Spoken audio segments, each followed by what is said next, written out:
Prova 1, 2.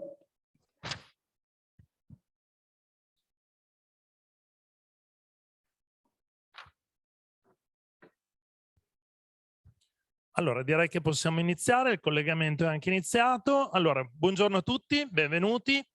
Oggi quinto appuntamento di Liguria Food Ambassador. Siamo al termine di un tour che ci ha portato nei capoluoghi di provincia della regione e anche nel Tigullio, a Sestri Levante, per questi incontri che vedono insieme i produttori delle 3 DOP della regione Liguria, quindi i produttori del vino, dell'olio e del basilico, e i protagonisti del canale Horeca, acronimo che sta per Hotel, Restaurant, Caffè, ma vedremo poi nel corso dell'incontro che magari non sono solo questi. Allora, prima di iniziare i lavori, chiamo subito qui vicino a me il vicepresidente di Regione Liguria, nonché assessore dell'agricoltura e marketing territoriale, Alessandro Piana. Grazie, buongiorno, benvenuto. Il microfono qui dietro di lei. Bene, grazie intanto dell'invito e anche complimenti per la scelta dei colori dei microfoni. Non so se è casuale, ma rappresenta quello che è il brand, quindi giallo, verde e rosso, va bene così. No, grazie dell'invito. È importante riuscire a uscire fuori dal format iniziale che si era dato per il 2021, che era quello di incontri a livello nazionale o comunque regionale. Oggi con la fine della pandemia è anche, diciamo così, facile prospettare incontri o eventi di respiro internazionale, che è quello che serve un po' per far conoscere anche fuori dai confini alpini quelli che sono i nostri prodotti principali. Credo che Agenzie in Liguria, quando ha intrapreso il percorso per creare un brand di questo tipo, Food Ambassador, abbia centrato in pieno quelli che erano gli obiettivi del progetto, ma anche quelle che erano le esigenze del territorio, a partire dai produttori per poi seguire fino ai ristoratori.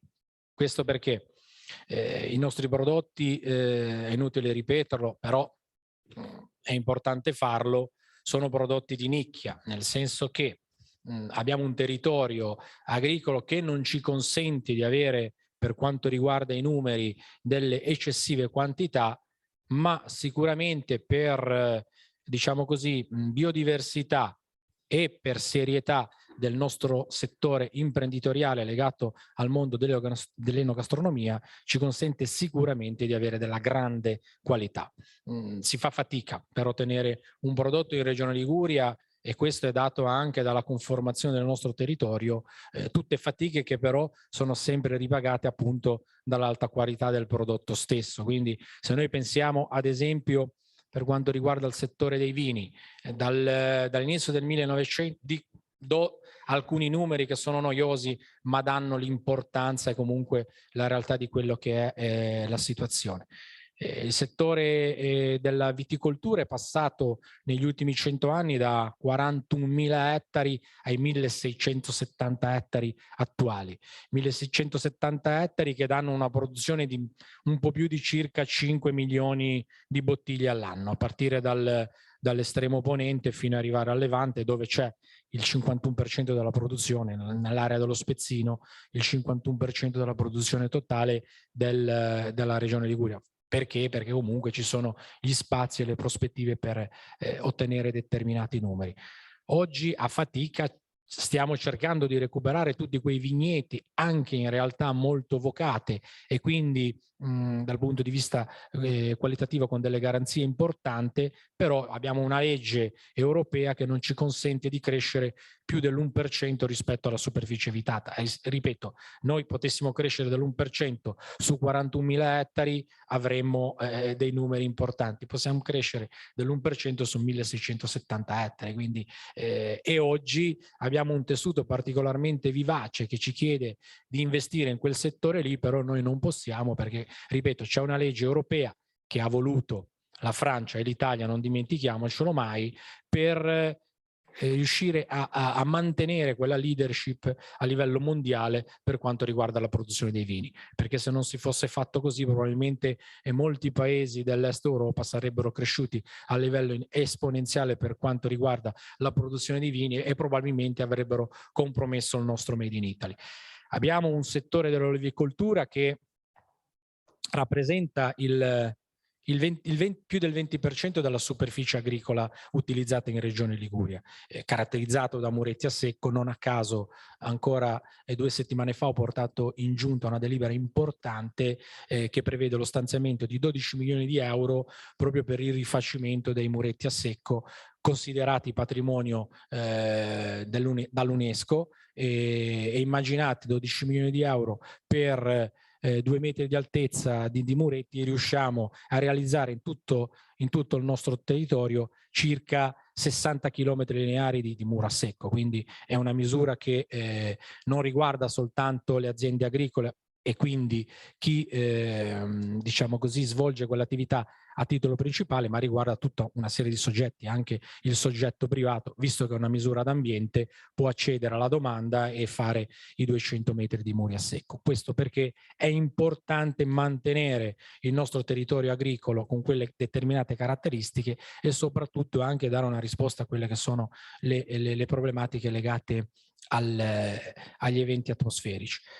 Abbiamo una realtà importantissima legata al mondo del basilico e poi quindi alla successiva trasformazione in pesto che abbiamo, che riguarda circa 600 ettari a livello regionale, con delle produzioni che arrivano a 5-6 volte l'anno, quindi quella superficie lì va moltiplicata per 5, per 6, per 7, laddove ci sono degli imprenditori che hanno fatto degli investimenti importanti per quanto riguarda la produzione con LED e quant'altro. Quindi dobbiamo tener conto di quelle che sono le nostre peculiarità per poter, dal punto di vista agricolo, intervenire come ispettorati per stanziare le risorse che il settore ci chiede. Ripeto, però oggi si parla di prodotti, quindi ho voluto fare un cappello introduttivo per capire quella che è la nostra realtà. Quindi è importante organizzare eventi di questo tipo, è importante e fondamentale coinvolgere il settore della ristorazione,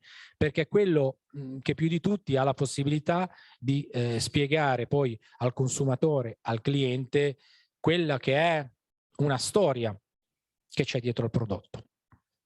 C'è chi lo fa magari con l'enfasi giusta, chi lo fa con meno enfasi, con meno retorica, però è importante fare questo tipo di attività perché oggi abbiamo un turista, un visitatore, un consumatore sempre più esigente dal punto di vista della qualità, della certificazione, quindi non soltanto delle denominazioni di origine e delle indicazioni geografiche che sono importanti e fondamentali, ma anche per quanto riguarda la qualità, la certificazione sulla qualità e la certificazione anche sanitaria del prodotto.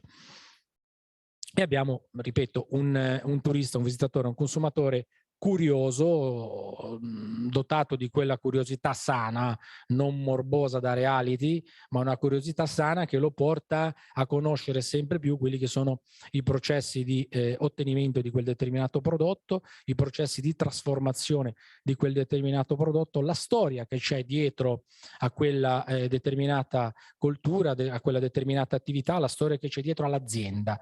Quindi sono importanti questi incontri, ripeto, perché comunque ci permettono e ci consentono di avvicinare il mondo della produzione e della trasformazione al mondo poi della distribuzione. E non mi dilungo ulteriormente perché immagino che la giornata sia lunga e ricca di interventi anche diciamo così dal punto di vista tecnico-scientifico più approfonditi del sottoscritto. Auguro a tutti un buon svolgimento dei lavori e soprattutto il mio augurio, e lo faccio senza retorica alcuna, è che finalmente a partire da questa primavera ci sia un'apertura non soltanto per quanto riguarda i nostri spazi, ma anche per quanto riguarda le nostre menti, che ci consente veramente di guardare alla primavera, all'estate con la giusta sintonia e la giusta serenità. Ancora grazie dell'invito, sono comunque a disposizione per eventuali domande. Grazie Assessore. Grazie mille. Allora, il video lo facciamo partire subito? Oh.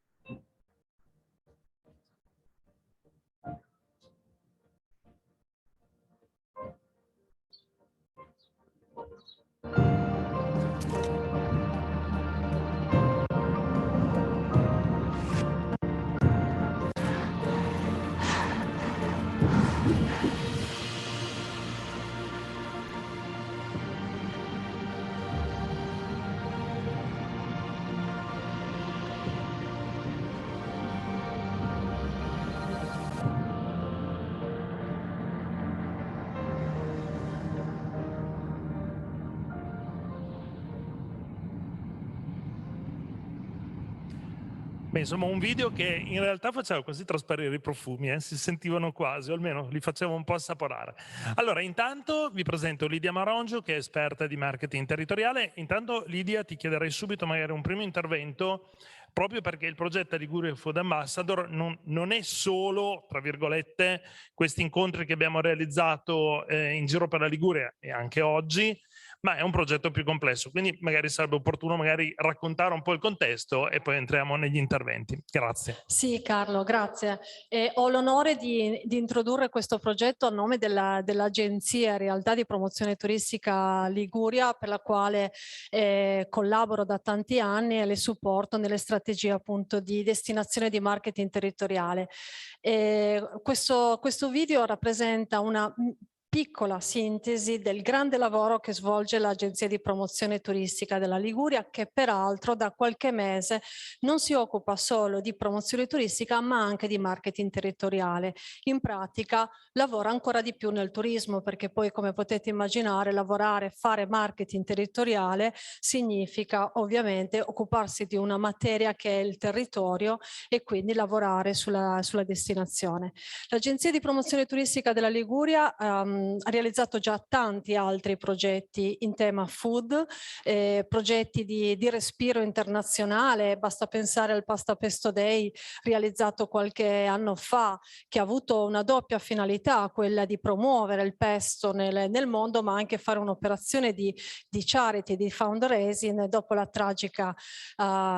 tragico crollo del Ponte Morandi. Però, come dire, dopo 2 anni quasi, come dire, non di silenzio, perché ovviamente l'agenzia ha continuato a lavorare con grande fervore, però il primo grande progetto che mette in campo l'Agenzia di promozione turistica della Liguria è Food Ambassador by Liguria, cioè fa una precisa scelta di campo, quella di dare spazio a che cosa? Alle 3 principali risorse del territorio dal punto di vista dell'agroalimentare.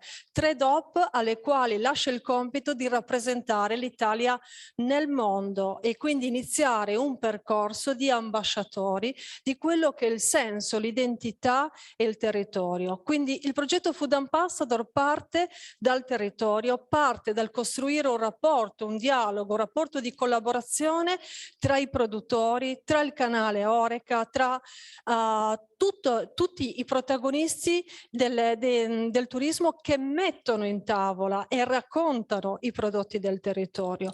All'agenzia è il compito di tessere le fila di questo grande lavoro, di trovare, come dire, un racconto che rappresenti lo sforzo, l'impegno dei produttori sul territorio, che sostenga i ristoratori che mettono in tavola e scelgono di raccontare la Liguria attraverso questi prodotti, e soprattutto il compito di portare qui viaggiatori e turisti che abbiano, come dire, interesse e piacere di scoprire la vera identità e autenticità della Liguria attraverso i sapori più autentici. Quindi questi workshop al quale state partecipando, questo è l'ultimo di un ciclo di incontri, sono, come dire, il là del progetto Food Ambassador, proprio la partenza.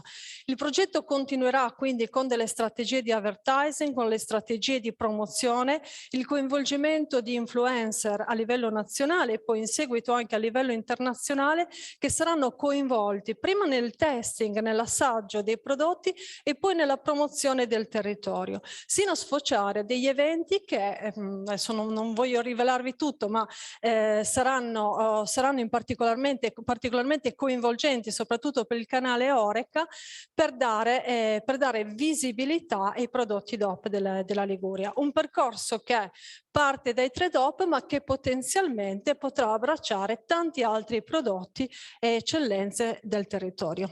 Grazie Carlo. Molto bene, grazie mille. No, Lidia, in regia. Grazie. Allora, bene, dopo questa prima presentazione, allora, delle attività, anche Lidia ha sollevato la famosa parola, no? Canale Horeca.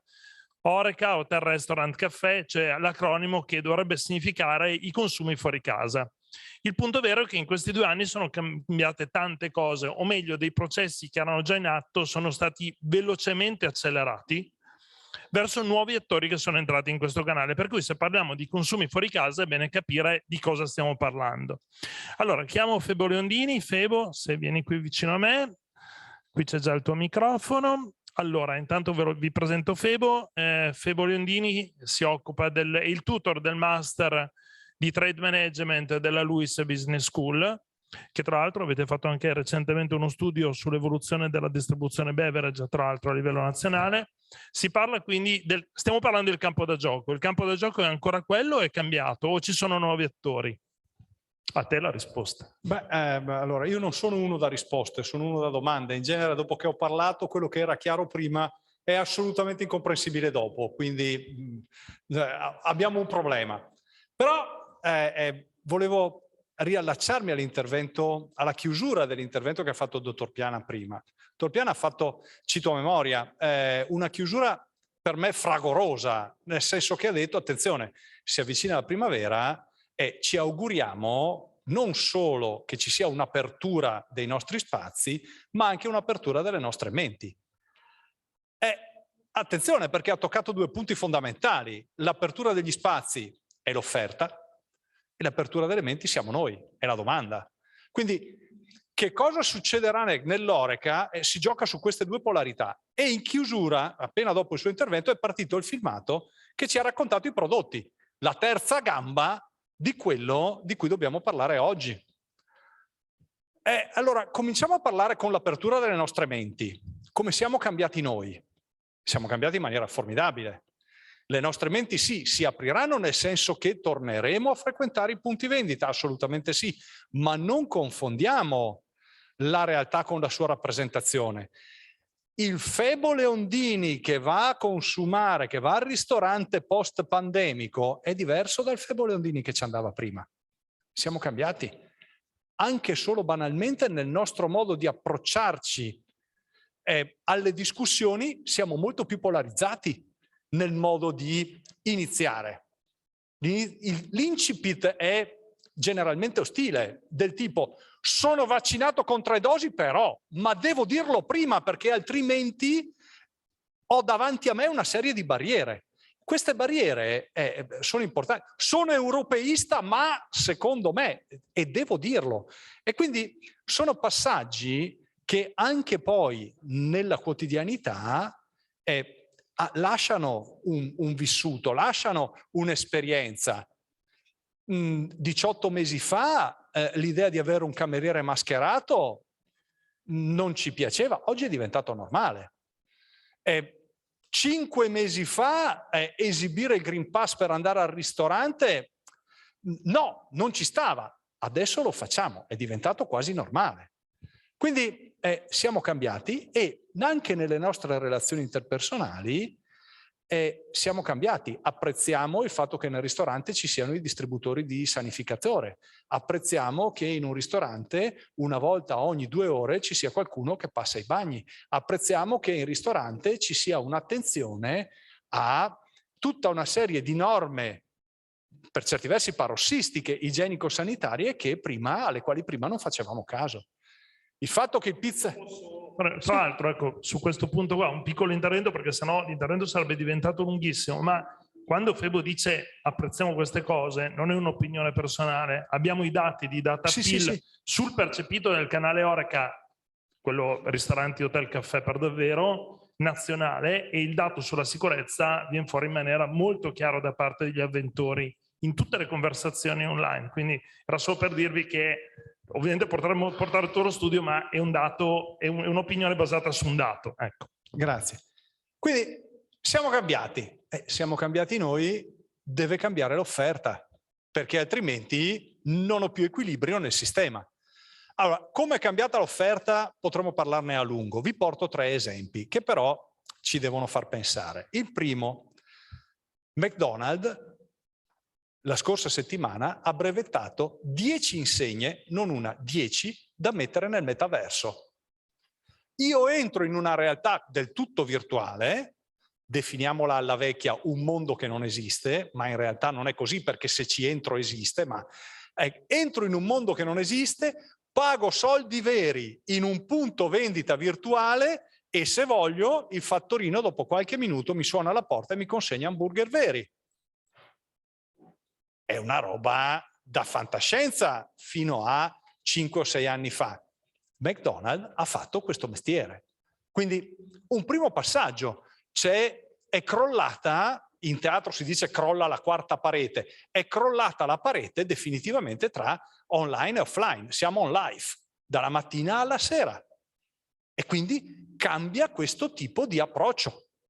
Un secondo aspetto, l'Horeca, abbiamo riscoperto la casa, l'homing, purtroppo non sempre con esperienze particolarmente positive, perché è tanti anni che le nostre mogli, le nostre figlie dedicano sempre meno tempo a cucinare, quindi ritornare a cucinare è stato un problema per il nostro stomaco, almeno inizialmente per il fegato, la pizza bruciata, la pasta lunga, insomma abbiamo scoperto tante cose che non erano. Il tornerò da mia madre è diventato un mantra per certi versi, ma al di là della teatralizzazione, cioè, il tema è abbiamo riscoperto casa, quindi delivery, quindi i punti di raccolta, i locker, abbiamo riscoperto cose di questo genere. Ma abbiamo riscoperto anche che fare Horeca non necessariamente è un fuoriluogo, non si va fuori casa, si può fare Horeca anche in casa. E questo cambia. Amazon è forse arrivato al momento della sua maturità, non si sa.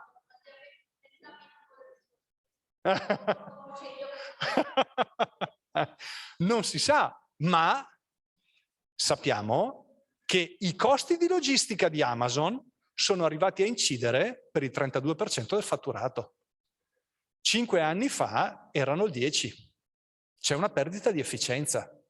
Nel 2019 Amazon, per fare 1 milione di euro di fatturato, impiegava 3 persone. Oggi ne impiega 4. È il 25% in più. Quindi si aprono altri spazi. Postal Market può essere questo spazio in cui non offre più tutto a tutti, ma offre nicchie a intenditori. E quindi non necessariamente il marketplace è un marketplace universale, può essere anche un marketplace molto locale, definito in maniera precisa per certi prodotti e certi consumatori. Ma quando compro il basilico DOP della Liguria e lo porto a casa, non è semplicemente per fare una pasta, ma è per trasferire l'esperienza del fuori casa a casa. Quindi cambia l'offerta. Ultimo esempio che vi cito, Yum. È una holding statunitense con sede in Cina che ha il compito, ha il mandato di gestire una brand importanti. Pizza Hut in Cina è gestita da Yum. Perché la cito? La cito perché Yum in 3 anni è passata da 5.000 a 9.000 punti vendita. È passata da 500 milioni di euro di utile a 900 milioni di euro di utile.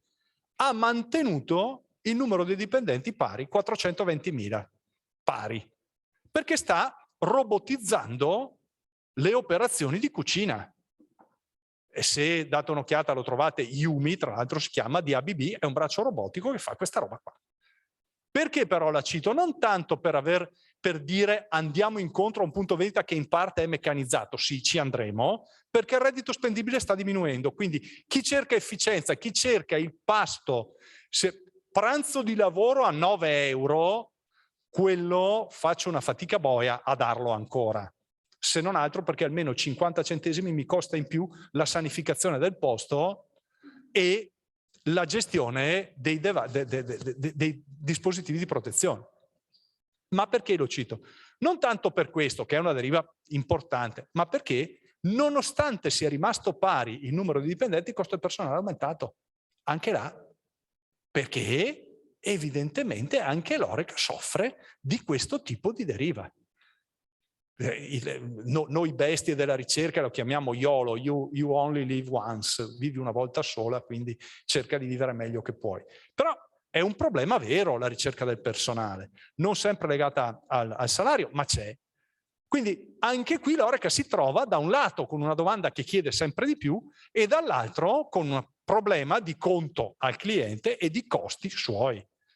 Quindi deve cambiare e sta cambiando. La terza gamba è il prodotto. A parte che, ce lo siamo già detti, se io vado sul metaverso, il mio prodotto non è sicuramente un prodotto fisico. Possiamo dire tutto tranne che sul metaverso ci sia qualcosa di fisico, di atomi, di roba che si mangia. Non c'è, è tutta esperienza. Quel filmato che abbiamo visto prima ce l'ha detto molto chiaramente.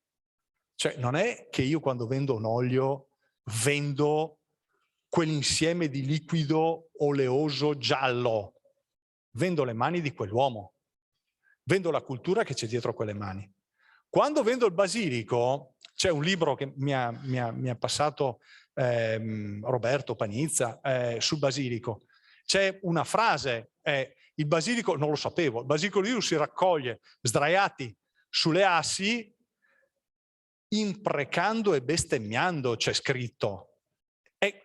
Io quando compro il basilico ligure compro quello, non compro delle foglie verdi, perché le foglie verdi sono una commodity, la gestisco in qualunque maniera e la copio quando voglio. Quindi il terzo passaggio è proprio questo, rendere esperienziale il prodotto, rendersi conto che il mio prodotto non è solo un bene fisico, anzi il bene fisico è un pretesto necessario per attivare un percorso esperienziale. Il mio prodotto io do per scontato che sia buono, che vada bene. Io in un pullman o in una metropolitana non noto quelli che profumano, noto quelli che hanno un altro odore. Io non vado in un punto vendita perché fa bene la pizza, non ci vado perché la fa male, che è una roba diversa. E qua il meccanismo è lo stesso. Devo rendere esperienziale il mio prodotto. Quindi, se lo devo rendere esperienziale, anche qui, e questa è la suggestione al quale vi lascio, il conto economico si sdoppia, perché c'è una parte che è relativa al bene fisico, ricavi e costi da prodotto fisico, ma poi ho ricavi e costi da servizi ed esperienza.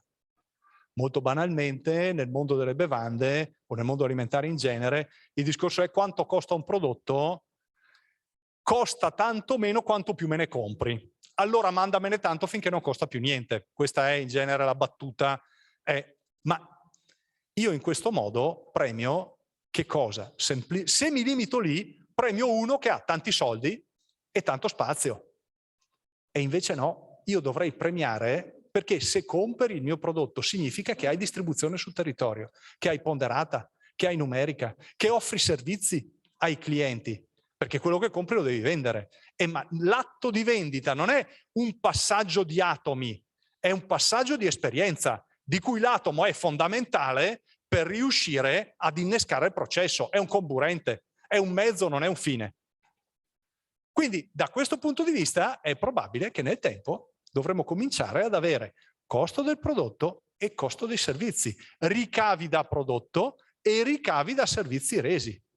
Che è un passaggio importante. Inizialmente la somma sarà sempre uguale, ma nel tempo questa somma è destinata ad essere differente, anche perché, soprattutto quando mi muovo in grandi contesti, il costo del prodotto è un portafoglio della vendita, il costo del servizio è un portafoglio del marketing e quindi comincio ad avere due interlocutori allo stesso tavolo. Questo è. Grazie. Grazie. Febo, rimani qua un attimo. No, perché tra l'altro sulla questione che stavi dicendo tu del prodotto fisico che diventa un mezzo, ritorniamo su quello che diceva appunto prima il vicepresidente della regione. Siamo in una regione che non ha produzioni estensive, a produzioni di nicchia di valore, e quindi questo ragionamento vale ancora di più per produzioni come quelle di cui stiamo parlando oggi, chiaramente, perché chiaramente se tu hai grandi superfici allora rientri in quell'altro ragionamento.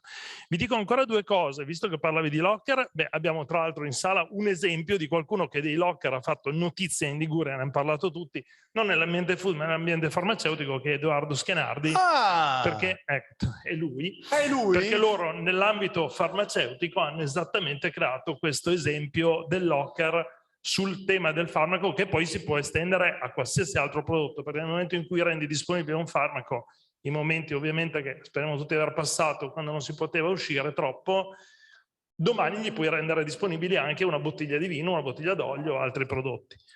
L'altra cosa siamo riusciti a farci dare, quando prima parlavamo di ampliamento del quadro di gioco dell'Horeca, perché ci sono diversi nuovi attori che sono entrati in questo campo del gioco e non andranno via. Ci siamo fatti dare i dati da chi di voi conosce Wine Livery, probabilmente l'Enoteca Regionale del Vino sì.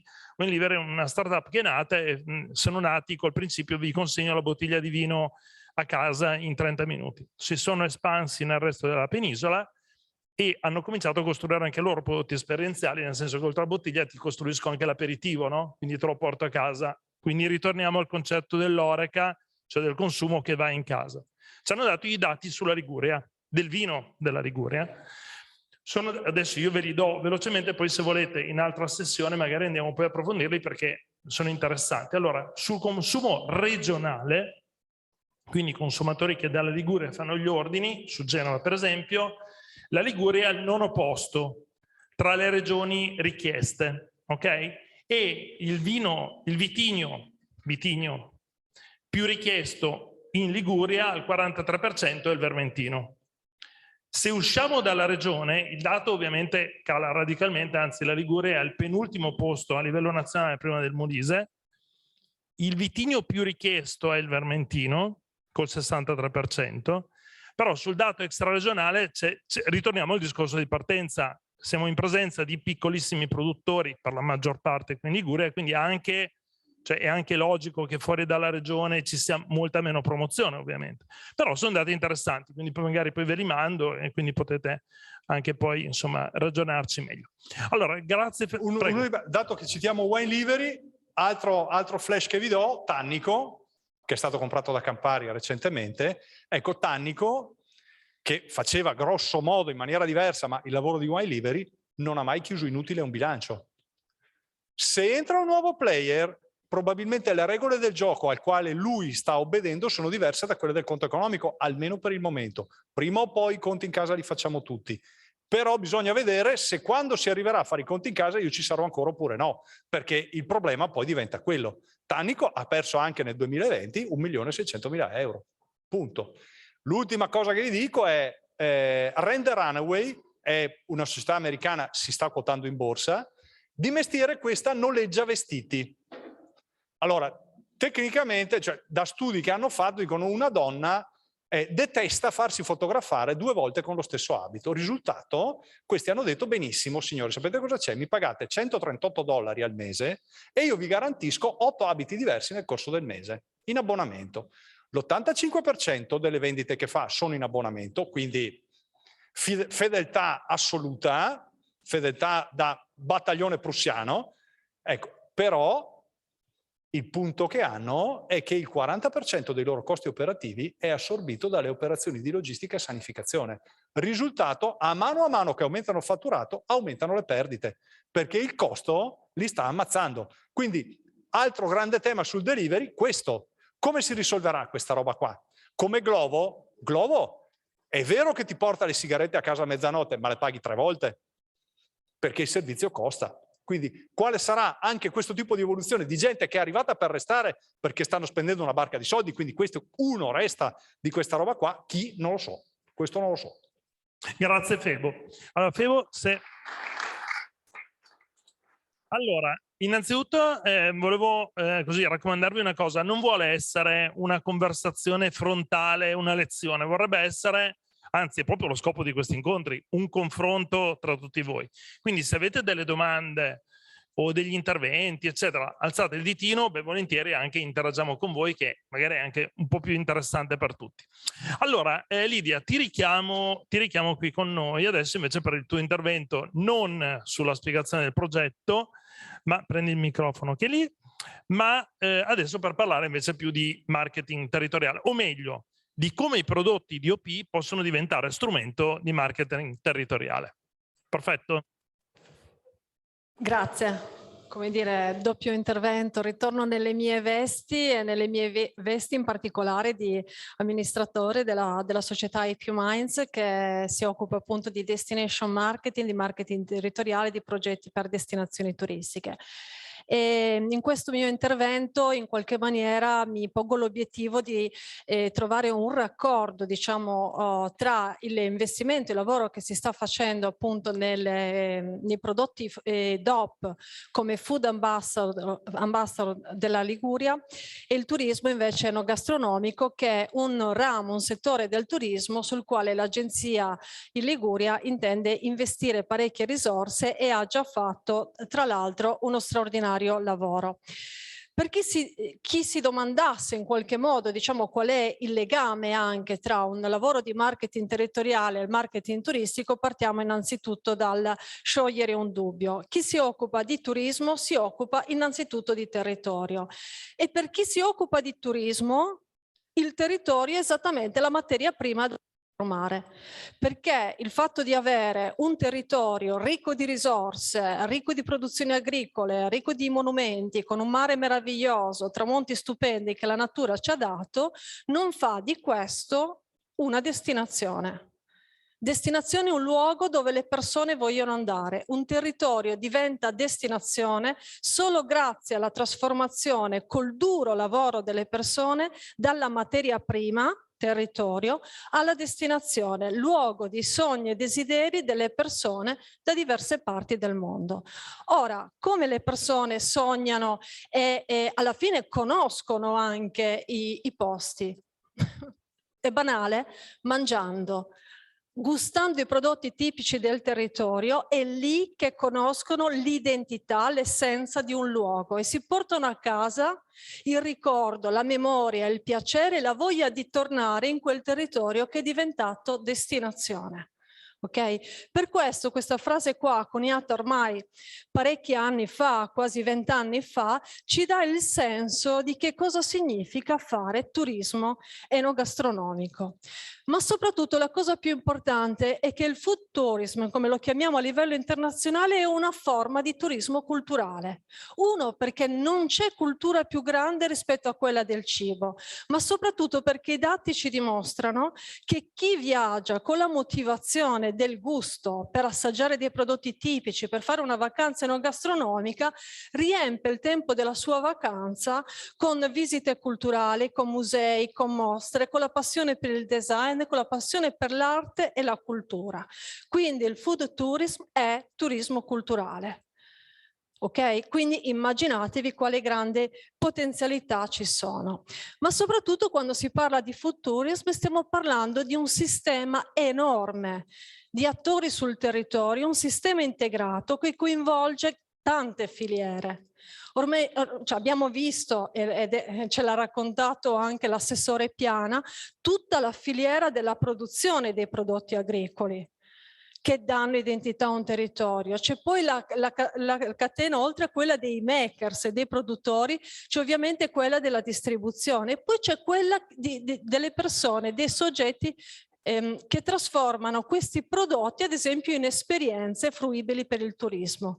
Così come entrano in gioco gli attori stessi del turismo, gli uffici informazione turistica, gli assessorati, i comuni, l'APT nei territori. È una grandissima filiera che viene coinvolta con diversi cluster. Del resto il food tourism è trasversale a tutti i turisti. Anche turisti che viaggiano per andare motivati da altre passioni, da altri desideri, prendiamo ad esempio la montagna, sciare, il turismo balneare, anche per loro il cibo e le bevande sono fondamentali, ma non per una questione di sussistenza, perché comunque dobbiamo mangiare, ma in qualunque forma di vacanza facciamo, il mangiare bene e il bere bene fa la differenza. Tant'è che i turisti spendono circa il 25% del loro budget appunto in cibo e bevande, cifra che è destinata a salire al 35% nelle destinazioni più costose e scende al 15%, quindi rimane comunque molto rilevante invece quando si viaggia in destinazioni meno costose. Poi sappiamo che chi lavora nel turismo si interroga da tanti anni su quale sia la ricetta per fidelizzare il viaggiatore. Ecco, probabilmente non è la ricetta segreta, ma probabilmente il food tourism potrebbe essere l'ingrediente segreto della fidelizzazione del viaggiatore. Perché infatti oltre l'80% dei turisti che viaggiano per piacere affermano che le esperienze legate al cibo e al vino hanno una grande influenza sulla soddisfazione generale delle vacanze, ma soprattutto tornerebbero più volentieri in una destinazione dove hanno mangiato e bevuto bene. Quindi i vantaggi del food tourism sono tantissimi. Io in questa slide ho provato ad elencarne 10 e quindi sono di grande rilevanza dal punto di vista sociale, culturale ed economica. Ad esempio, oltre a valorizzare le produzioni agricole, il food tourism ha un grande impatto anche sulla sostenibilità ambientale. Quando parliamo di turismo enogastronomico, parliamo di un turismo all season, cioè che non ha stagionalità. Anzi, cioè non è che possiamo destagionalizzare i flussi turistici legati alla raccolta delle olive. Le olive le si raccolgono in quel periodo, quindi forse il food tourism e soprattutto il ritmo della natura ci insegna che destagionalizzare il turismo è una cavolata pazzesca, perché il turismo esiste per ogni stagione. Perché il turista può fare qualcosa in ogni stagione, soprattutto noi in Italia abbiamo un grande vantaggio, abbiamo un'offerta 12 mesi l'anno di grande interesse, però ovviamente dobbiamo saper attingere alle autenticità e all'identità del territorio.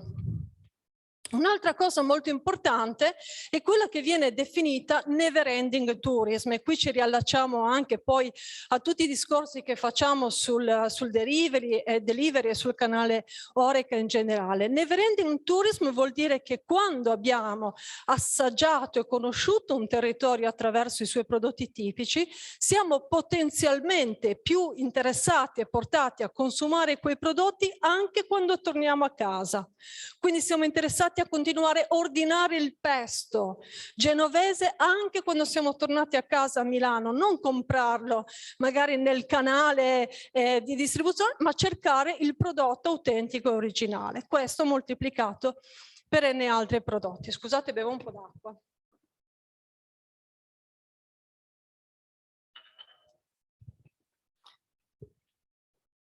Un'altra slide che a me dà un grande ottimismo è che il turismo enogastronomico ci dice che cambia e cresce rapidamente. Allora questa slide mostra l'andamento dell'identikit del profilo del turista enogastronomico dal 2016 al 2021 su un'indagine. Dice che la percentuale di viaggiatori che hanno scelto, che hanno svolto almeno un viaggio con la motivazione dell'enogastronomia sono passati dal 21% del 2016, siamo arrivati al 55% nel 2021. La pandemia ha aiutato questa crescita perché durante gli anni della pandemia quel turismo che c'è stato è stato un turismo di prossimità.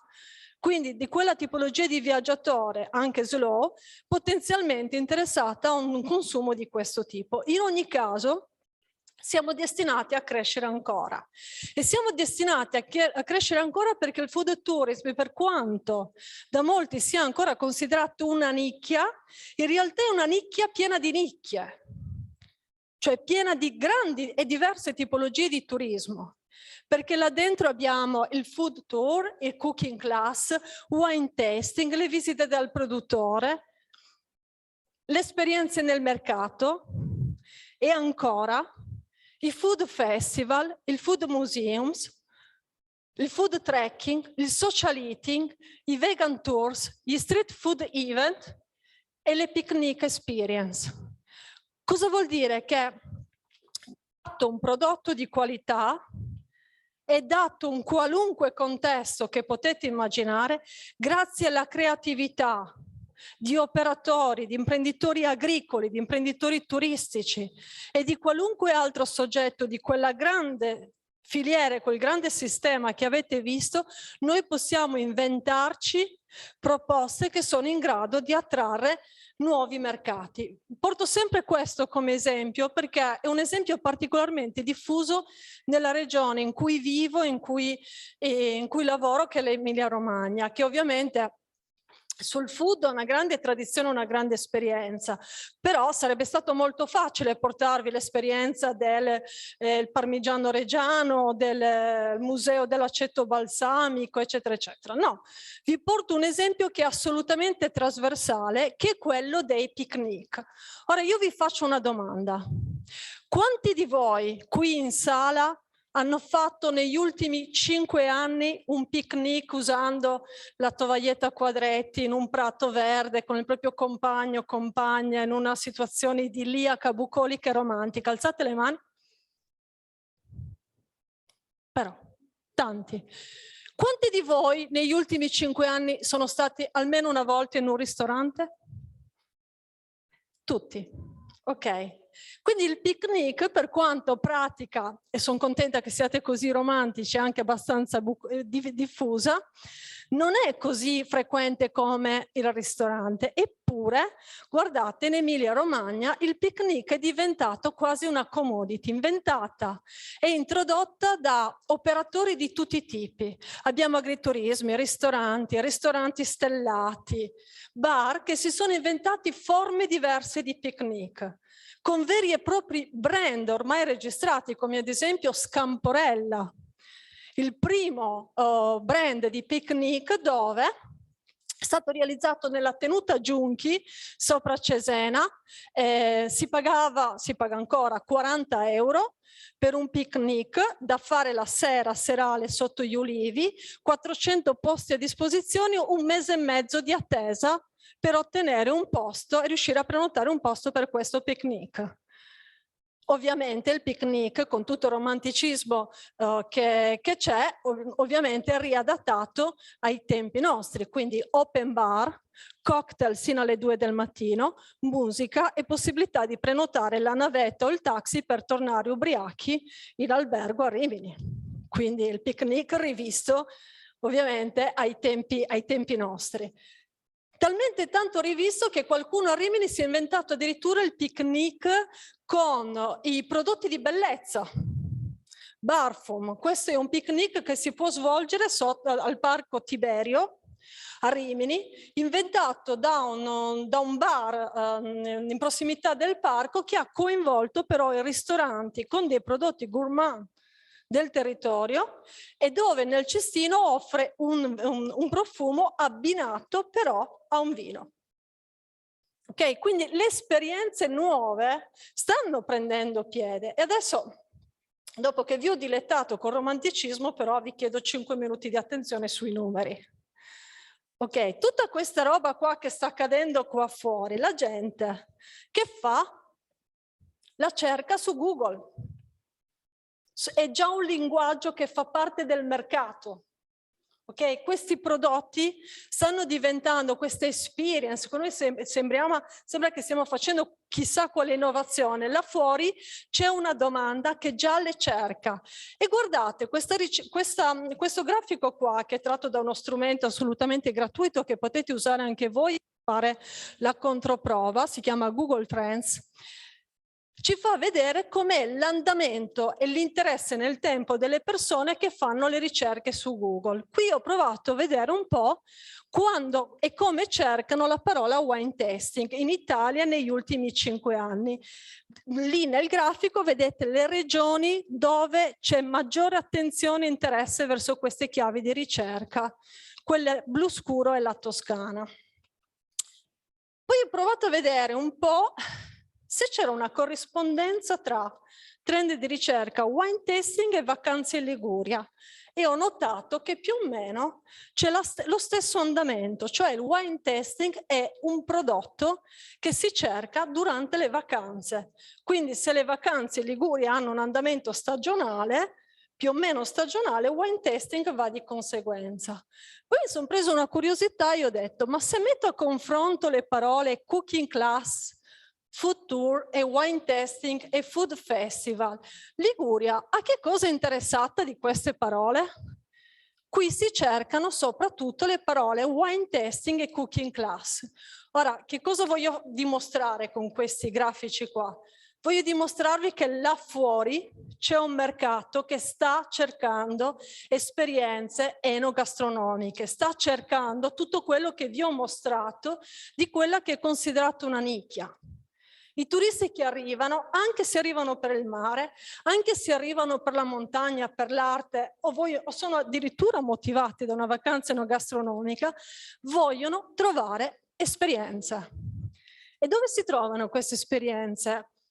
In Liguria, qua, dentro un portale realizzato dall'agenzia di promozione turistica che si chiama Experience Liguria, e dove già da 2 anni, dal 2020, per iniziativa dell'agenzia di promozione turistica è stata aperta un'area dove voi operatori potete gratuitamente caricare la vostra experience, la vostra proposta e godere di una promozione gratuita che viene fatta dall'agenzia in mercati nazionali e internazionali. Attraverso questa piattaforma, dove caricate compilando un form l'esperienza, voi potete vedere pubblicata la vostra esperienza insieme a tante altre in diverse categorie. Come vedete abbiamo il tour dei vigneti, l'esperience sul basilico, il ravioli tour experience, non so, qualcuno forse non ha pranzato, quindi potrebbe essere, ecco, assessore mi scusi, oppure ancora la pesto cooking class. Ecco, qui è il posto dove si sta svolgendo l'operazione di promozione, la prima parte di operazione di food tourism della Liguria. Ci sono già più di 300 esperienze, ovviamente il food, esattamente come tutto ciò che riguarda l'outdoor, l'active, in Liguria rappresenta una delle 2 priorità appunto dell'agenzia di promozione turistica, e dove qui si sta costruendo un ecosistema digitale di esperienze per far sì che per chi arriva qua assaggiare, fare queste esperienze sia il modo di conoscere la Liguria, portarsene un pezzetto dietro e desiderare di tornarci. Grazie. Grazie mille Lidia. Allora, abbiamo parlato di canale Horeca, abbiamo parlato di cambiamenti in atto, però tra il territorio e il canale dell'Horeca, ovviamente della distribuzione, esiste un ruolo importante che è il ruolo della distribuzione. Allora, chiamo qui Raffaele Timossi. Grazie Raffaele, qui c'è il microfono. Allora, Raffaele, titolare della Timossi SPA, quindi parliamo del principale player del mondo della distribuzione beverage qui in Liguria.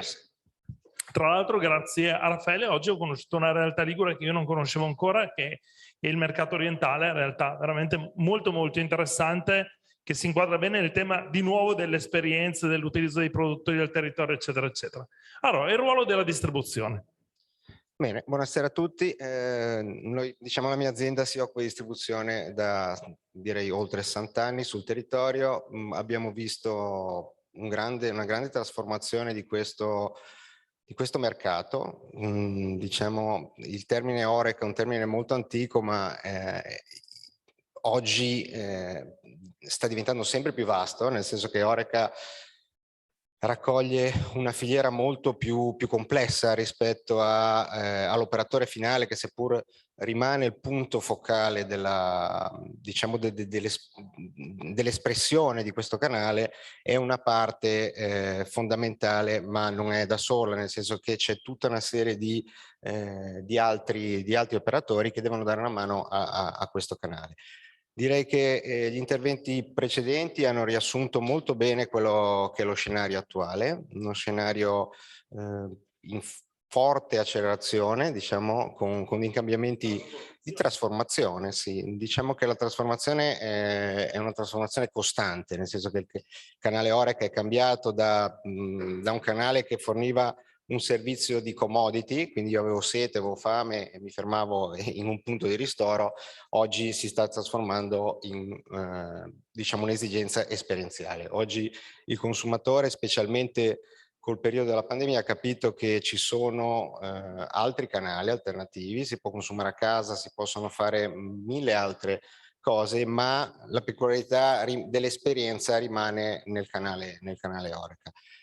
Diciamo che sicuramente abbiamo dei pilastri in questa regione importanti, perché abbiamo un territorio che è fantastico, non devo spiegarlo a voi, abbiamo dei prodotti enogastronomici che sono molto peculiari e sono nicchie, più volte è stato parlato di nicchia, e nella nicchia sicuramente abbiamo i problemi di non poter avere sufficiente prodotto magari per espansioni molto vaste, però abbiamo la fortuna di avere dei prodotti che sono unici.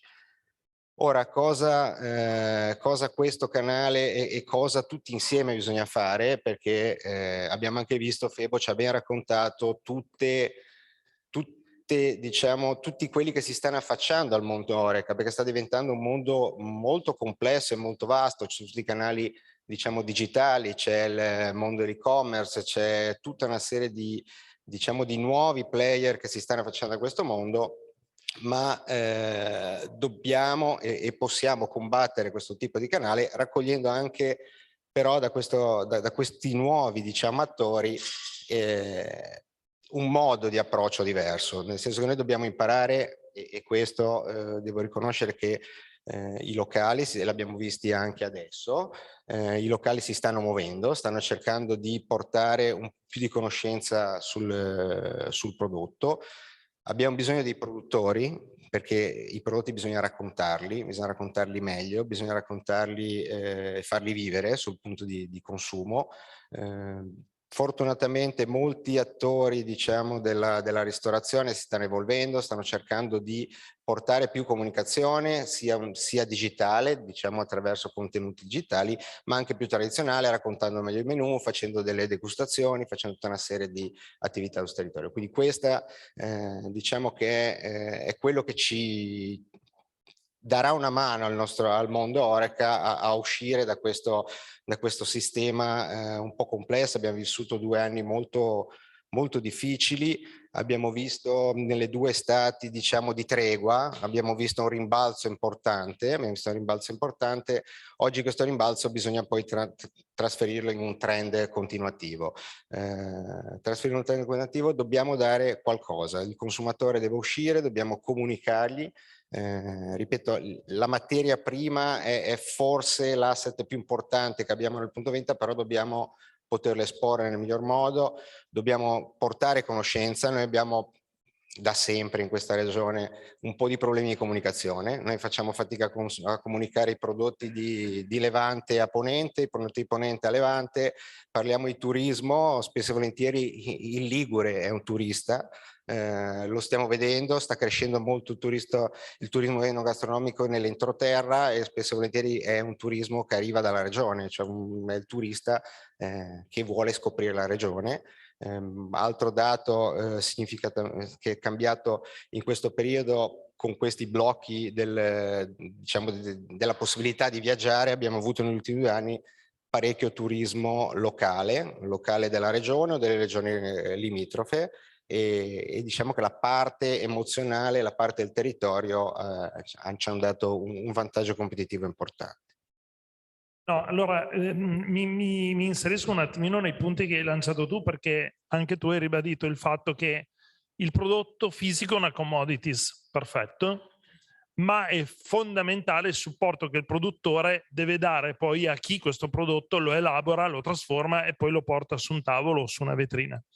E da questo punto di vista, adesso non voglio poi spoilerare un intervento dopo, ma c'è già un esempio pratico che è stato fatto con una demo qui in Liguria, parliamo del basilico, ma ripeto verrà esposto dopo, perché è fondamentale che ci sia questo trade union tra produzione e distribuzione, cioè se non c'è un supporto che non è solo il prodotto fisico ma è tutta la parte esperienziale, poi nella vendita tutto il castello va a cadere soprattutto su produzioni che non sono di massa, perché è questo il tema di cui stiamo ragionando in questi incontri. È più o meno questo il nocciolo. Assolutamente sì. Guarda, diciamo che la nostra azienda fino a 5-6 anni fa, non parliamo di 50, si occupava principalmente di spostare della merce da un magazzino a un altro, punto.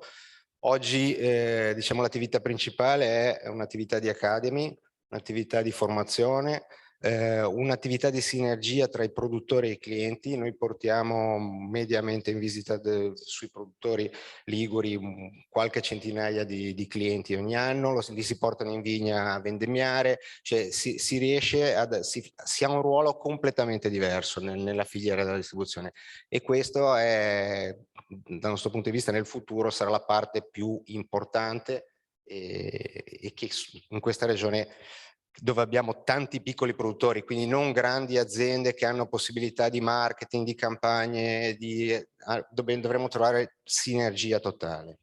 E questo è il nocciolo con la distribuzione. Grazie mille Raffaele, e lascia pure il microfono in regia, grazie mille. Allora,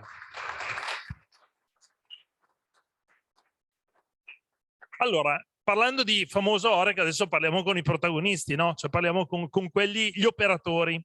Allora, abbiamo chiamato qui oggi 2 operatori. Allora, intanto partiamo dal mondo dell'hotelleria. Allora, Laura Gazzolo, se ti vuoi accomodare. Allora, Laura Gazzolo, direttrice dell'hotel AC Hotel, qui di Genova.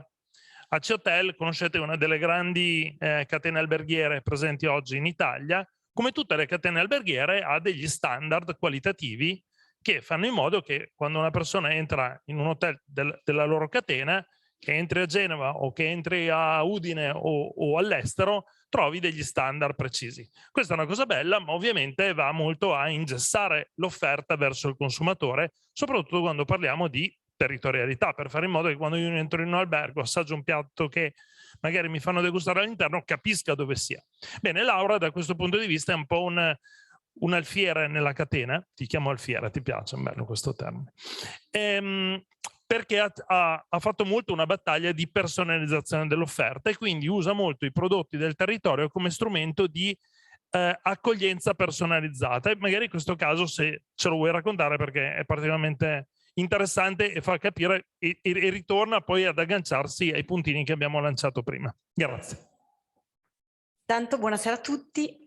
Dunque io ho fatto quello che mi era possibile fare. Parto da questo presupposto perché, come vi diceva adesso Carlo, lavorando per un brand internazionale, noi abbiamo un bel librone grande che ci dice cosa dobbiamo fare dalla mattina alla sera, anzi anche la notte, perché siamo un hotel, quindi noi siamo aperti 24 ore, e ci dicono proprio le parole che dobbiamo dire, come dobbiamo servire una cosa, è tutto molto standardizzato. E questo perché si punta molto, chi viene da noi è un cliente che vuole ritrovare le stesse cose in tutte le strutture che visita, quindi sceglie questo, perché poi in realtà l'ospitalità fortunatamente è fatta di tante cose diverse e di tante soluzioni differenti. Chi viene da noi è perché cerca quel tipo di servizio che magari ha già conosciuto, ha apprezzato e quindi lo rivuole di nuovo.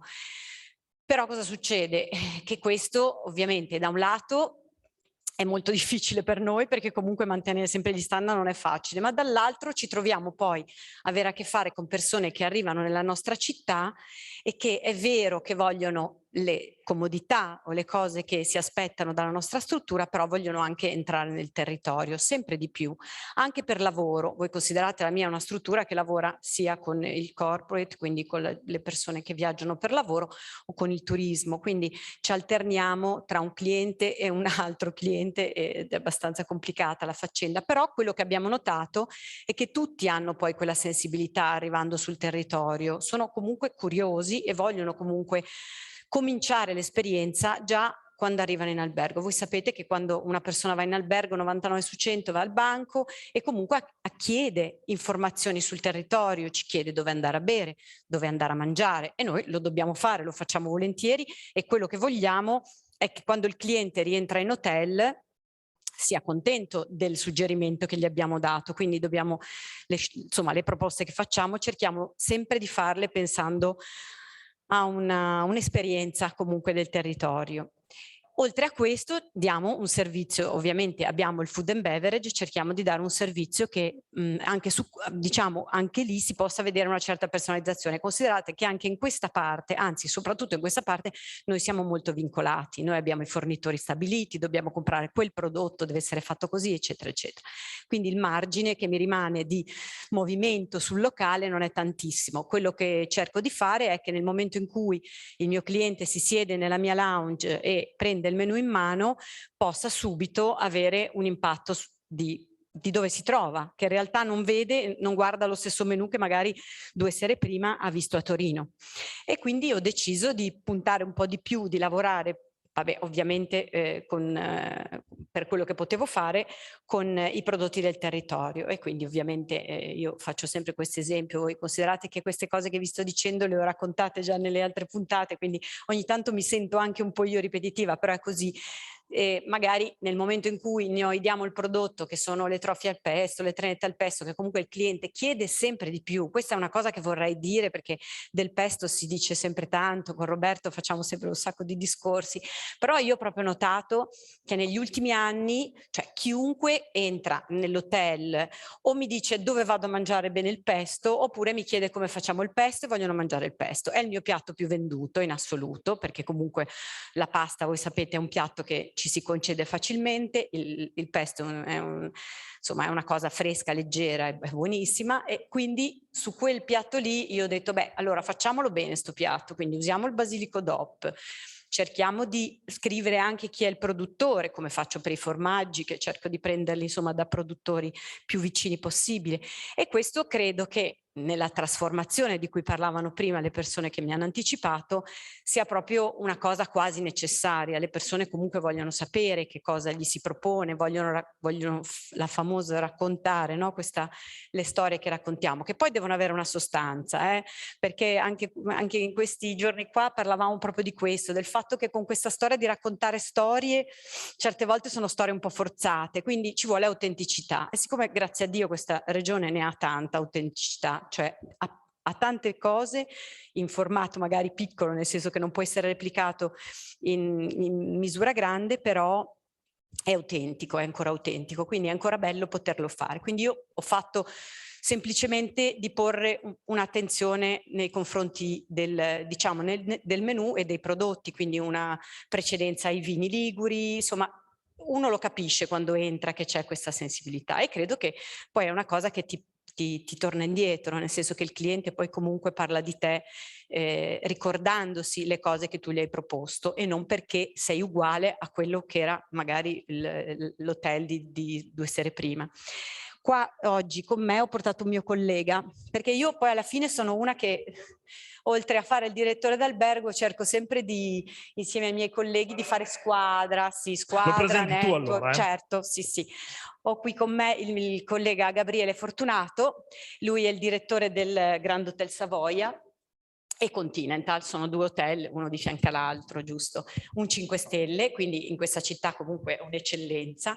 E io ho apprezzato subito, da sempre, perché adesso sono tantissimi anni che avete questa struttura, hanno una struttura di ristorazione che è, diciamo, a fianco al ristorante, a fianco all'hotel, ecco, però è sia per esterni che per alloggiati. E loro hanno fatto, secondo me, un bellissimo progetto, perché loro comunque nel momento in cui si entra dentro al suo hotel, che è un hotel 5 stelle, pieno di decorazioni bellissime, marmi, eccetera, poi in realtà loro hanno fatto una proposta molto molto bella legata al territorio, veramente tu entri e sei immerso, però faccio parlare Gabriele. Buonasera a tutti. Niente, diciamo che l'introduzione che ha fatto lei prima per quanto riguarda la CI come gruppo alberghiero e degli standard, nel nostro gruppo, noi facciamo parte di un gruppo alberghiero italiano che si chiama Planetary Hotels, che ha in Nord Italia prevalentemente Milano, Roma, Firenze, Genova, con le nostre 2 strutture più Trezzo sull'Adda. Un po' il nostro discorso è all'inverso. Di standard cerchiamo di fare meno standard nei servizi e cerchiamo più di personalizzare i servizi. E diciamo questa filosofia calza bene la nostra struttura, perché proprio per quanto riguarda la ristorazione abbiamo creato due prodotti diversi, vale a dire un ristorante molto classico che si ispira un po' alla cucina italiana e poi la trattoria che l'abbiamo chiamato Trallallero proprio perché deriva da un canto vecchio qui ligure. Io non sono ligure, premetto, quindi, però ecco, in questa trattoria si è voluto sposare un po' un discorso di immergerla completamente nel territorio. Immergere nel territorio significava per noi non solo ambientare il ristorante nel suo interior design, ma anche nella ricerca un po' dei produttori. Quindi siamo stati un po' nel corso degli anni alla ricerca di produttori locali, anche di piccoli produttori, che potessero rappresentare un po' la cucina locale, quindi ligure. E quindi questo è stato un grande lavoro di ricerca e poi ovviamente si parlava un po' di food ambassador. Noi siamo innanzitutto come alberghi destination ambassador, perché partiamo prima nella proposizione della destinazione per poi arrivare anche a diventare food ambassador, perché li dobbiamo prima far arrivare qui i nostri clienti, quindi in Liguria. E quindi c'è questo grosso lavoro, un po' di tutti, dalla regione, dagli operatori, dal comune, insomma da tutti gli operatori affinché questi clienti possano arrivare da noi. Ecco, noi come tipologia di clienti abbiamo quasi esclusivamente due segmenti principali, vale a dire il mercato vacanziero e il mercato congressuale, un po' meno di attività corporate come c'hai te Laura, e di questo mix noi abbiamo il 76% di clienti nei tempi buoni, perché lasciamo perdere il periodo attuale, quello che è, 76% di clienti stranieri. Quindi diciamo è nella nostra esperienza dei due ristoranti la stragrande maggioranza, quindi il 90-95% va in trattoria. Cioè sembrerebbe stare clienti 5 Stelle che vanno poi alla trattoria, perché effettivamente vanno alla ricerca dell'esperienza, di questa esperienza locale, si vogliono immergere completamente e quindi vanno cercando proprio prodotti locali e soprattutto qualcuno che glielo racconta. E questo è l'altro aspetto importante, perché non è facile far formazione col personale, perché abbiamo turnover piuttosto frequenti, un lavoro che poi in pochi vogliono farlo, soprattutto ultimamente, perché c'è stata una fuga di manodopera, è difficile trovarli, e poi c'è questo, ci deve essere un programma di fargli apprendere i prodotti e soprattutto creare questa conoscenza affinché possa essere trasmessa agli stessi clienti e quindi creare queste famose experience. Quindi diciamo che la nostra esperienza per quanto riguarda la trattoria è stata un'esperienza di enorme successo e siamo estremamente soddisfatti. Forse nel nostro gruppo alberghiero la trattoria è quella che ci sta dando maggiori soddisfazioni proprio in termini di risultato finale, soprattutto poi dei coperti che si riesce ad avere. E quindi diciamo che è stata un'esperienza di successo che magari in qualche altra struttura del nostro gruppo si tenta di ripetere, soprattutto adattandola alle destinazioni dove sono, ovviamente. Quindi diciamo che questa è una strada importante e quello che io direi soprattutto è cercare di far formazione, la formazione sugli addetti, perché sono loro quelli che, gli ambasciatori, che poi porteranno a far conoscere il prodotto e a far sì che affinché possano ritornare e conoscere altrettanto un po' le tradizioni della Liguria. Il discorso che faceva Raffaele, che poi la sua funzione tanto è di formazione e il collegamento con i produttori, che è importante. Vi faccio due domande, ma proprio flash, così poi dopo andiamo anche avanti. La prima domanda che vi faccio è: i vostri alberghi quante camere hanno? 9. Messe insieme 161. Ok, la prima domanda che vi faccio, ed è proprio un tema sulla Liguria: che problema avete, o meglio, qual è la problematica che riscontrate di più nel garantire continuità di fornitura del prodotto da piccoli produttori? Perché la cosa bella è che allora, a me è capitato in Alto Adige recentemente con un 5 Stelle lusso. Loro mi dicevano: bellissimo che qualcuno mi dia il camoscio, il problema è che noi abbiamo 140 camere, non è che glielo posso dare a 2 e a tutti gli altri no, per cui c'è un problema. Questo tema quindi della continuità, non dico anche qualitativa, ma anche proprio del prodotto sempre, è un prodotto che riscontrate? Per la Liguria è un po' diverso, adesso io qua farei poi parlare di più Roberto che è più pratico, però secondo me per la tipologia dei nostri prodotti, i prodotti che diamo è più facile secondo me recuperarlo, sono molto stagionali e quindi proponi sempre a seconda della stagione quello che ti dà il mercato, insomma. Diciamo che il rischio dei piccoli produttori la consegna, la distribuzione. Che finiscono i vini, quello è finito. Esatto. No, era questo. Questo lo riscontriamo con questi piccoli produttori che abbiamo scelto, quindi non sempre riusciamo ad avere il prodotto nella data, che non tanto per mancanza di prodotto, ma quanto per ovviamente la logistica. Sì, quello anche, quello è vero, sì. L'altra domanda flash, entriamo proprio nel tema, cioè, allora io conosco un esempio della Laura. La Laura ha fatto i video, per esempio, di racconto, magari se lo vuoi raccontare un attimo.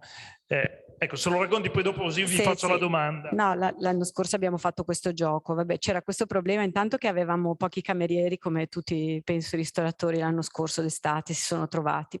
E parlando, devo dire, parlando con un collaboratore di Raffaele, ci siamo immaginati che invece di metterci a descrivere il piatto e l'abbinamento col vino ligure, perché l'intento era sempre quello di spingere il vino ligure, abbiamo creato dei mini video in cui la stessa cameriera che serve al tavolo in realtà avevi un QR code di fianco al piatto e tu lo inquadravi e usciva fuori questo mini video della cameriera che ti spiegava perché abbinare un certo vino a quel piatto, no? Era una cosa semiseria ovviamente, nel senso che insomma tanto uno non se l'aspettava, diceva cos'è sto QR code, e poi si apriva questo breve video. È stato un esperimento simpatico, più che altro anche per intrattenere il cliente che magari non riesce a seguire con la stessa velocità perché hai poco personale. Ho detto nel frattempo si guardano il video e tanto prendono qualche consiglio e conoscenza sui vini, no? Ecco, questo è un esempio molto bello, ma la domanda che vi faccio è quanto, allora ovviamente voi siete due casi di successo del racconto dei prodotti del territorio e della cucina della regione, ma la domanda è quanto questi esempi, queste vostre case history devono alla vostra iniziativa e quanto allo stimolo che vi è arrivato dalla parte produttiva?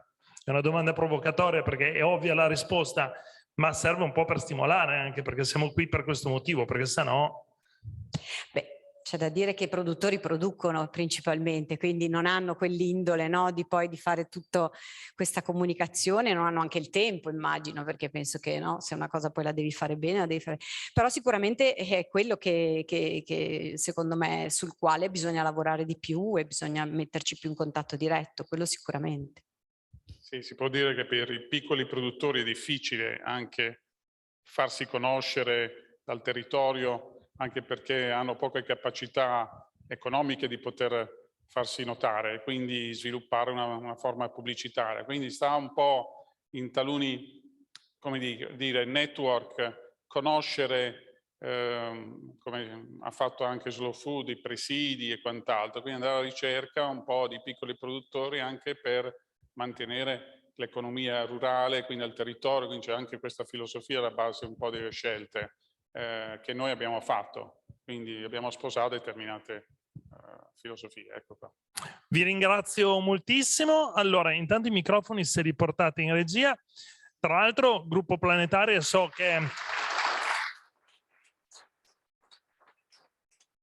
che siete coinvolti anche in un importante progetto che è la Italian Innovation Academy, Hotel Innovation Academy di Firenze con Giancarlo Carniani, per cui sono tutti temi che tratteremo poi anche in quell'occasione. Allora, ribadisco, sono 3 le DOP Liguri. Allora, in questi 3 incontri che abbiamo fatto un po' di giorni fa eravamo a Sestri Levante, poi siamo stati alla Spezia, oggi siamo a Genova, abbiamo ovviamente voluto coinvolgere con noi anche la produzione, ovviamente, cioè chi di questi prodotti effettivamente li produce, li comunica e quindi è la voce ufficiale. Allora abbiamo deciso di affidare a ogni incontro la voce di uno di questi prodotti per poterlo esaminare anche un po' più nel merito. Allora, sull'incontro di Genova vi invito, presento Gianni Bottino, che è il direttore del Consorzio Basilico DOP. Buongiorno Gianni, grazie di essere qui con noi. Microfono. Ovviamente il Basilico non poteva che avere sede qua a Genova, avendo la produzione qua attorno. Allora, ci devi raccontare un po' di cui, perché tutti che ne parlano, il video ci ha fatto, sentivamo quasi il profumo, ma adesso a te la voce. Benissimo, grazie. Intanto porto i saluti del Presidente Marian Fossi, che è Presidente del Consorzio, che non poteva essere presente. Io non sono un produttore, ma come dico spesso, a forza di accarezzare il cane, mi sembra che questo prodotto sia diventato il mio. E come consorzio stiamo cercando ormai da un po' di anni di fare proprio questo lavoro di supporto alle piccolissime aziende per affacciarsi in maniera più evidente al mercato e fare in modo di essere uno strumento utile nelle mani dell'Oreca. Vediamo magari se riusciamo a mandare il primo filmato. Vi faccio vedere qualche filmato un po' per sostenere la mia esposizione, ma anche per darvi qualcosa di più. Assai stegua. Assai statera. Assai stefegge. Assai stu gaibo.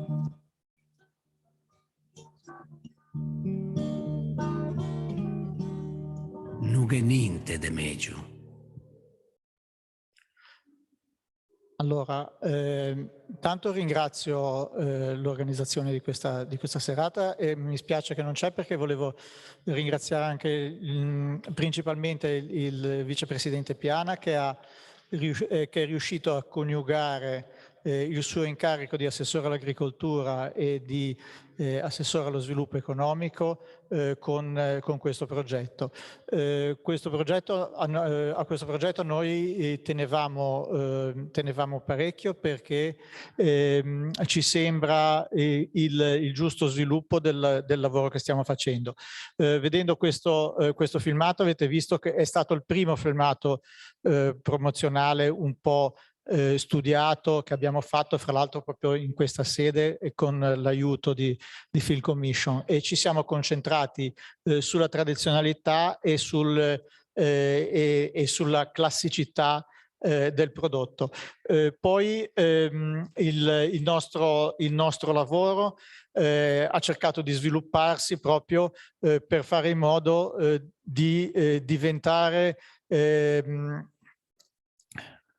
un elemento di attrazione per il territorio, quindi diventare un punto di riferimento culturale che potesse essere di richiamo per i turisti, ma non solo. E quindi abbiamo prodotto un nuovo video che forse è stato anche quello che ci ha consentito di interloquire con le istituzioni, con la regione in particolare, e è riuscito anche un po' a far capire le potenzialità di questo prodotto. Se lo mandiamo, lo vediamo un attimo, è anche un po' giocoso.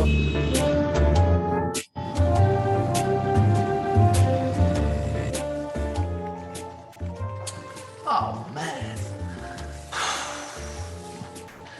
Never a dull moment, eh? It's worse than watching the paint dry. I don't know how you put up with it. I don't. Do you want to know my secret? I've got something here that could really turn you on.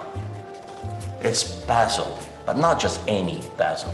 This is fully certified DOP basil, Basilico Genovese DOP. Outstanding. That's what makes that Genoese pesto so special. Tiny tender leaves, delicate yet intense fragrance is what makes this basil unique. A tradition that has survived to this very day thanks to DOP. So are you ready for a journey, mate? Yeah. Close your eyes and have a go.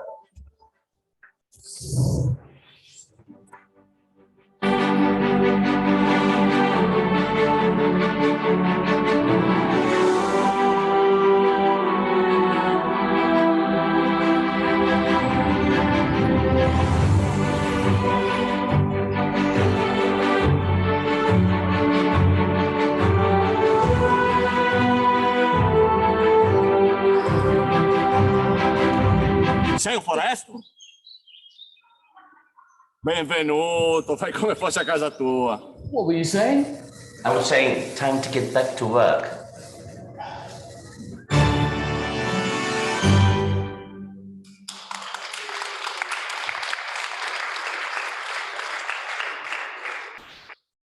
È stato classicamente segato l'ultimo pezzo.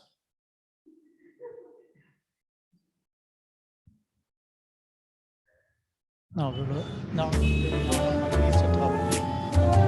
Vabbè, c'era un codino che...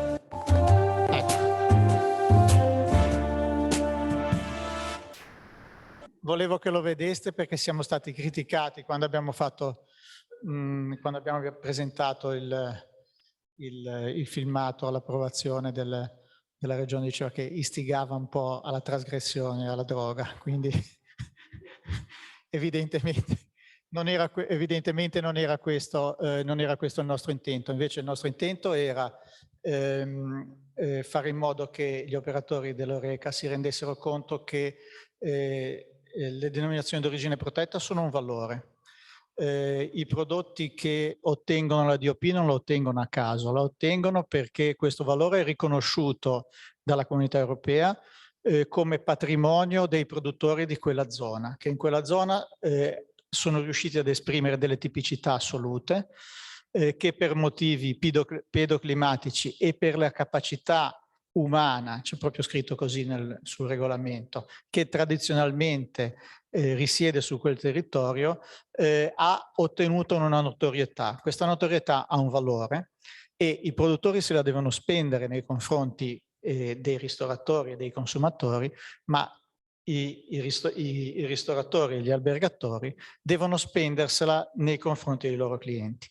È importante quindi a questo punto usare del prodotto certificato. Perché? Perché il prodotto certificato è l'unico prodotto che garantisce al produttore di mantenere il possesso del mercato, quindi come si diceva prima, di mantenere il suo lavoro, e garantisce al consumatore di avere un prodotto effettivamente tradizionale nel metodo di produzione, perché si potrebbe per convenienza cercare di spendere un po' meno, come si suol dire, invece di metterci 4 ruote in questa macchina ce ne metto 3, no? E vedo se magari va lo stesso. E quindi questo è un elemento importante che gli operatori economici seri non devono assolutamente trascurare. Mi piace pensare al ristoratore o all'albergatore come un pilota che guida una macchina da corsa per una performance. Chi è che risparmierebbe sulla macchina? Chi è che si comprerebbe una macchina un pochettino più economica per fare questa corsa? No? Nessuno. Invece tante volte, da quello che dicono i nostri produttori, e qui ne abbiamo un paio che penso che possano confermare, l'elemento principale della qualità che interessa è il prezzo. Ecco, bisogna ovviamente tutti i produttori cercano di lavorare a prezzi bassi e poter fare dei prezzi concorrenziali, ma quello che è importante è saper riconoscere e individuare le potenzialità del prodotto, perché altrimenti rischiamo di perdere queste produzioni che sono il patrimonio del nostro paese. Immaginate quanti oli ci sono, immaginate quanti vini. Sul vino abbiamo fatto molto in questi anni, abbiamo da lavorare ancora su tante altre cose. Cioè, l'Atlante dei prodotti tipici della Liguria è spesso così. Quindi ci sono tantissime, altro che ce ne vorrebbero 100 trattorie, no? Quindi diamoci da fare, cerchiamo di evidenziare questi valori. Vi faccio perdere ancora solo un attimo con un altro filmato che è un trailer dell'evento che in questa giornata così importante per noi, dedicata al basilico, abbiamo voluto organizzare un altro evento come consorzio che sarà qui al Videoporto. Alcuni di voi sono già iscritti, chi non è iscritto può venire a partecipare in presenza. È un evento che è condotto da Di Marco, che è l'attore del filmato precedente, e ha l'obiettivo di far vedere che dietro al prodotto ci sono delle persone. Qualcuno diceva che volevano indicarvano il nome del produttore. Ecco.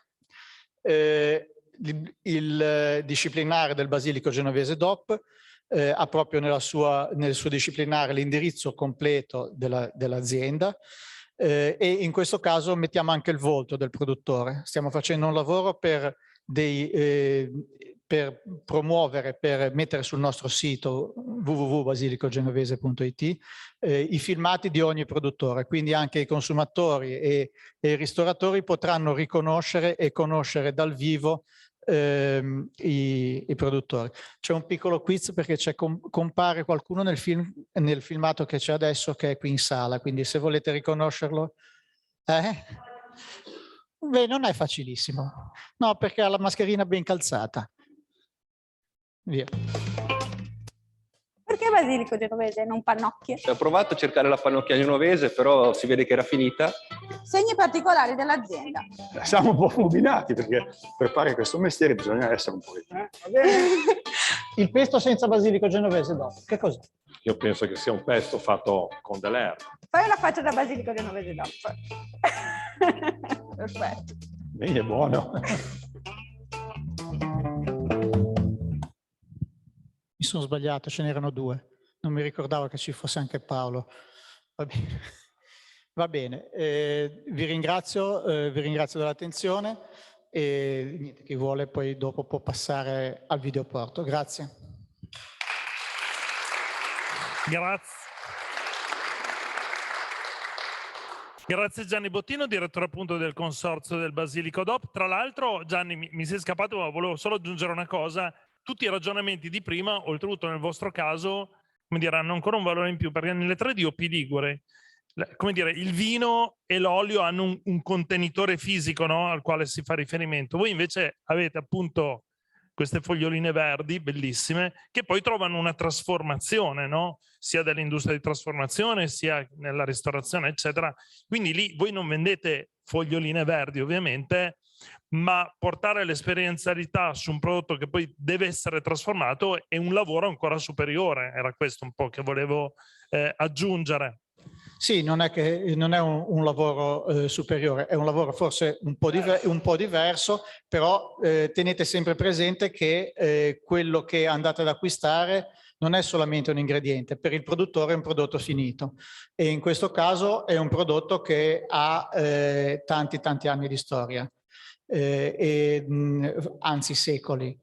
E il basilico che consumiamo adesso è sicuramente il migliore che si potesse ottenere attraverso questa storia, perlomeno per i nostri usi. Grazie mille, grazie Gianni. Allora, siamo arrivati quasi in fondo. Tra l'altro non ho ancora sentito nessun intervento o domanda, quindi vuol dire che sapete tutto, vi interrogheremo noi, ovviamente. Allora, per chiudere un po' il percorso dei ragionamenti che abbiamo fatto oggi, manca un ultimo attore importante della filiera, intendo, che è il canale della ristorazione. Allora, intanto chiamo Roberto Panizza. Roberto, se ti vuoi accomodare qui di fianco a me. Allora, Roberto Panizza in realtà è Uno e Trino. C'era già qualcun altro che era una roba del genere? No, microfono. Perché vi dico Uno e Trino? Perché Roberto è qui in veste di operatore della ristorazione, vero? Ma anche altri 2 ruoli importanti. Uno, probabilmente lo conoscete tutti, è quello di organizzatore del campionato mondiale del pesto.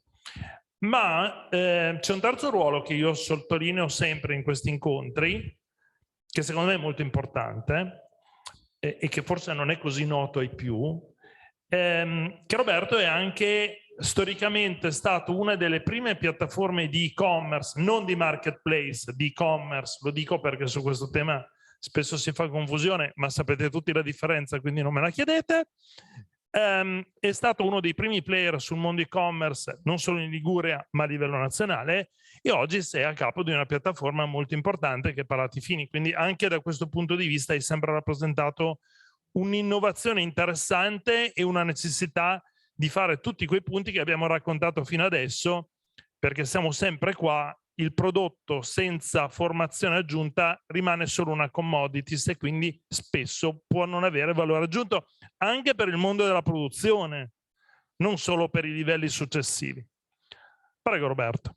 Bene, grazie Carlo per la presentazione. Insomma sì, diciamo, giochiamo su tanti tavoli da molto tempo e abbiamo un po' visto nascere anche questo mondo di cui oggi stiamo parlando e che sta raggiungendo una sua fase di maturità. A questo proposito mi piace raccontare un aneddoto che riguarda, vi racconterò un po', diciamo, come è nata l'esperienza professionale che ha portato poi al genovese base quali sono, secondo me, diciamo, i valori che cerchiamo di portare avanti nel nostro lavoro. Era il 1988, la mia famiglia rileva questa bottega nel centro di Genova, era una vecchia torrefazione, non aveva un'identità particolarmente definita, e comincio a fare i miei esperimenti. Ho 24 anni, Slow Food muoveva i primi passi, praticamente non aveva ancora, diciamo, il peso anche di guida, no? che può avere oggi nel mondo del cibo e che ha avuto, insomma, in questi ultimi 20 anni. Quindi il foglio era parecchio bianco. Comincio a lavorare sui prodotti etnici, poi si cambia strada anche su richiesta dei clienti, che all'epoca cominciavano un pochino a domandare, no? Ad avere bisogno di qualcosa che li rappresentasse, e sviluppiamo una linea di prodotti del nostro territorio. Quindi comincio a vagare, Levante, Ponente, metto insieme le cose giuste, da questo prendo il pomodoro, da questo prendo le olive, le grandi aziende, diciamo, strutturate, i frantoi, diciamo, della nostra regione ancora non erano presenti, si trovavano le olive nel vasetto a colonna con l'elastico giallo e il pendaglino un po' appeso, impiccato lì. Non era ancora stato fatto un lavoro, no, di ricerca sul marketing, sulla comunicazione delle nostre produzioni, e abbiamo cominciato noi. Arriva il 92, quindi comunque eravamo all'inizio di questa fase, prima crisi della lira, crollo, uscita dallo SME, arriva una troupe televisiva, era il TG3, a fare un'intervista in negozio e ci chiede come sta andando il Natale. E gli racconto che io ero contento, che stavamo lavorando, che i nostri prodotti, insomma, stavano funzionando, che stavamo puntando molto sul territorio, sui prodotti liguri e via così. Non riesco a dire prodotti tipici perché poi c'è sempre un'evoluzione, no, nel linguaggio, e quindi questa è una cosa che è rimasta un po' indietro, ma all'epoca si parlava di quello.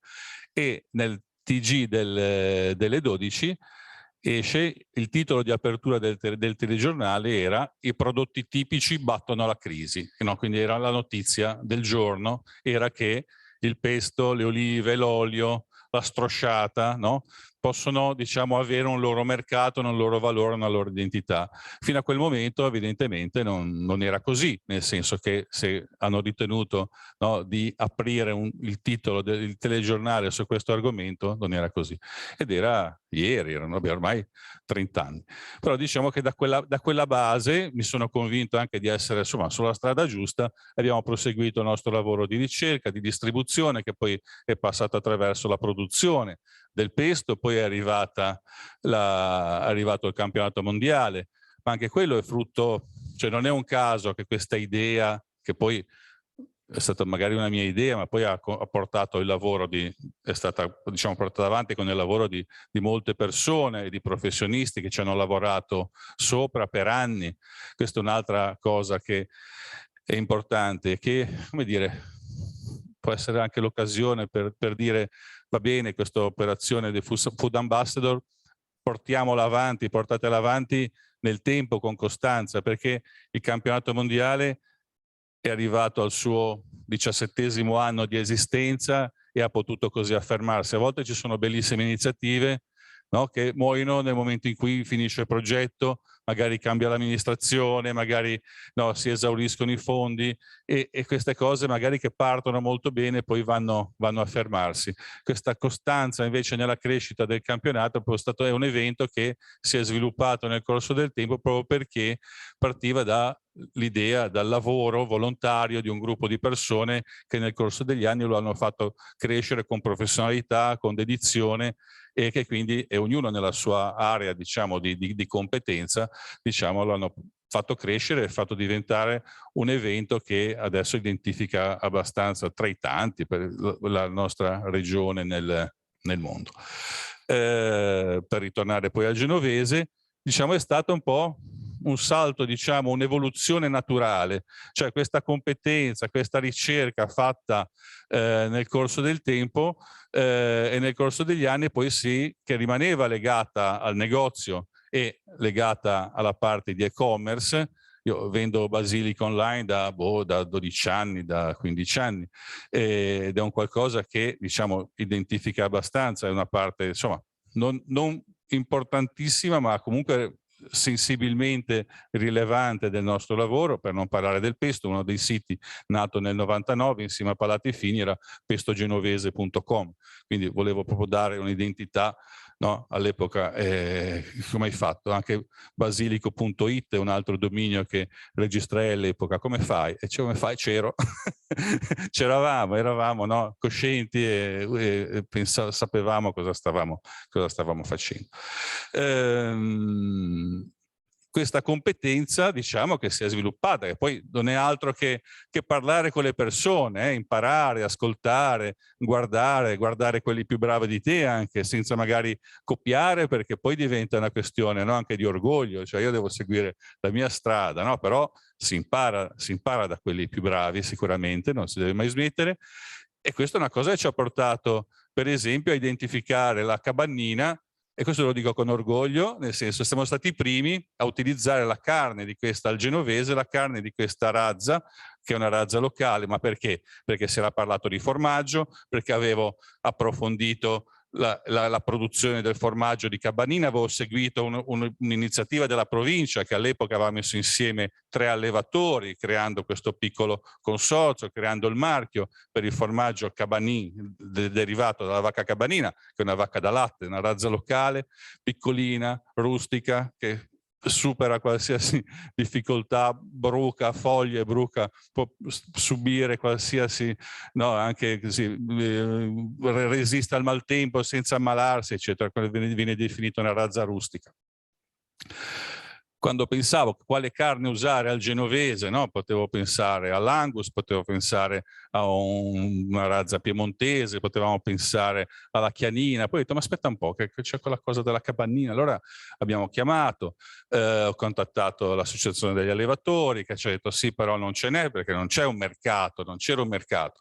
Ma lascia perdere, c'è tanta roba di meglio, se devi fare della carne. Dico no, voglio quella, alla fine ne compro una intera, aveva 12 anni.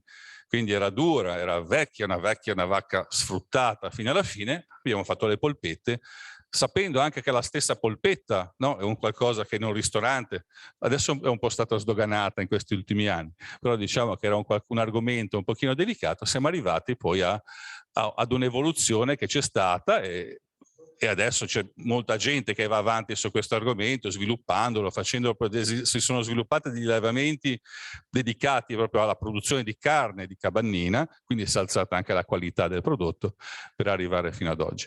E questo è un argomento bellissimo, perché quando tu vai al tavolo, sul menù c'è scritto polpette di razza cabannina, e quindi la domanda del 90% delle persone, genovesi adesso un po' meno, ma dei foresti, è quella che ti dicono: ma che cosa è? Allora gli racconti, no? Gli racconti che la Liguria non è soltanto le acciughe fritte o i totani, ma c'è anche un mondo rurale, l'entroterra, l'allevamento, il formaggio, le cose che non si dà per scontato, ma che è presente.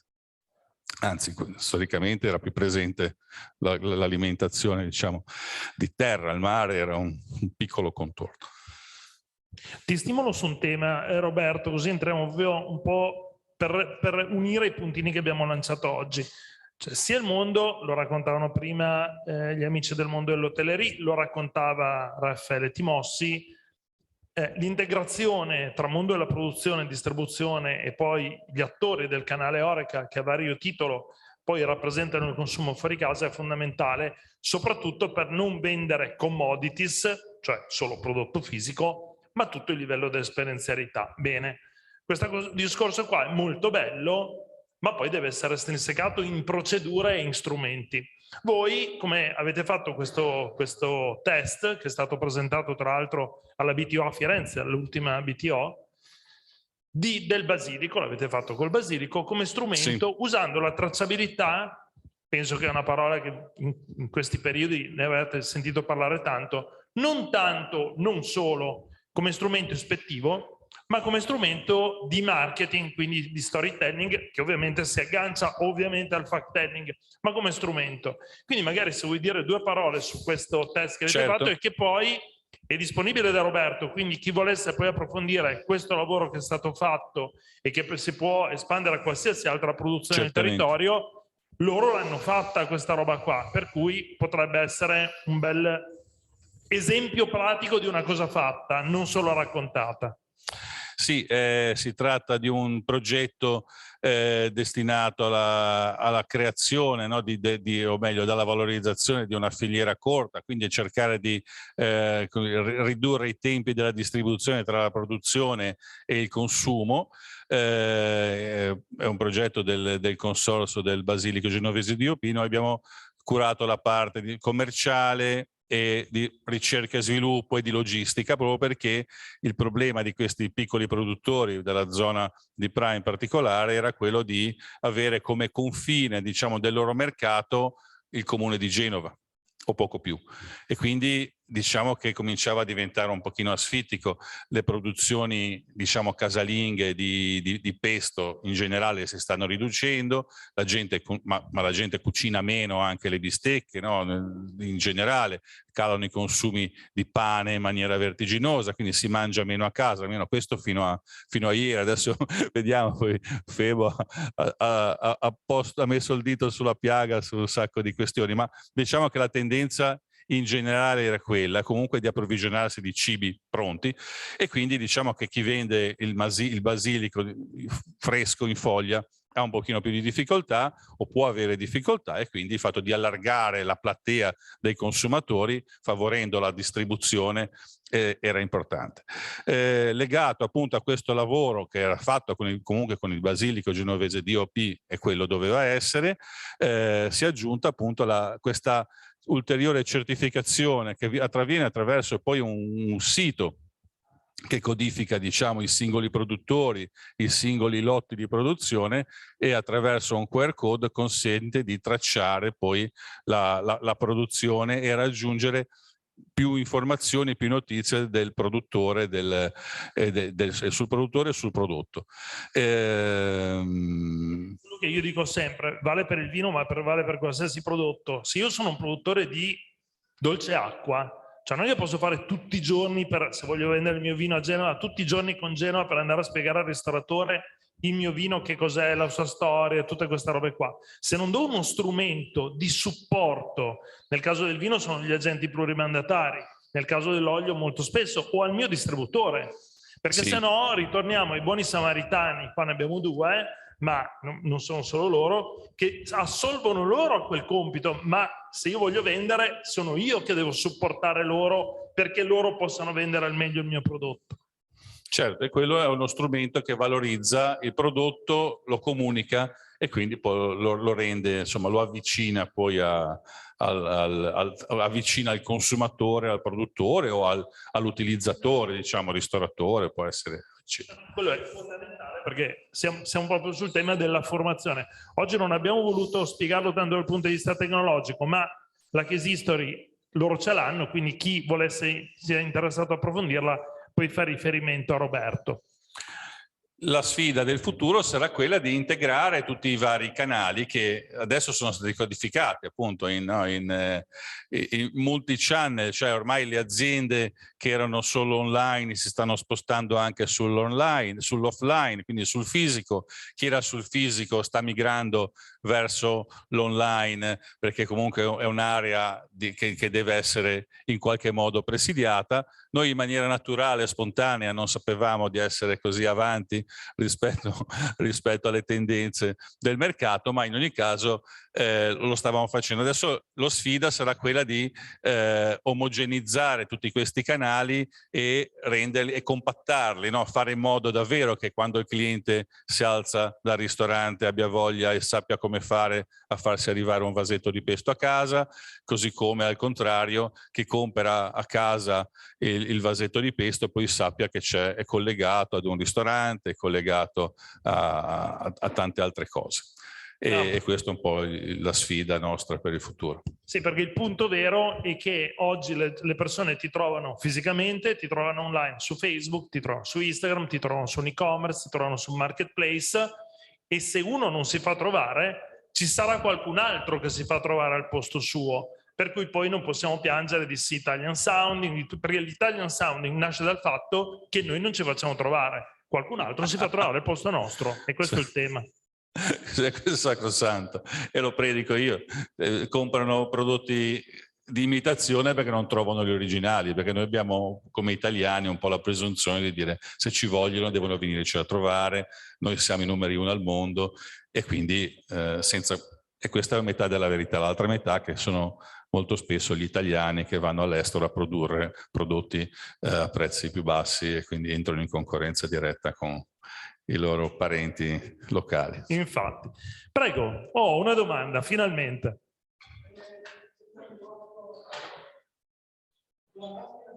Senza, perché se non la accendiamo poi se la rimette.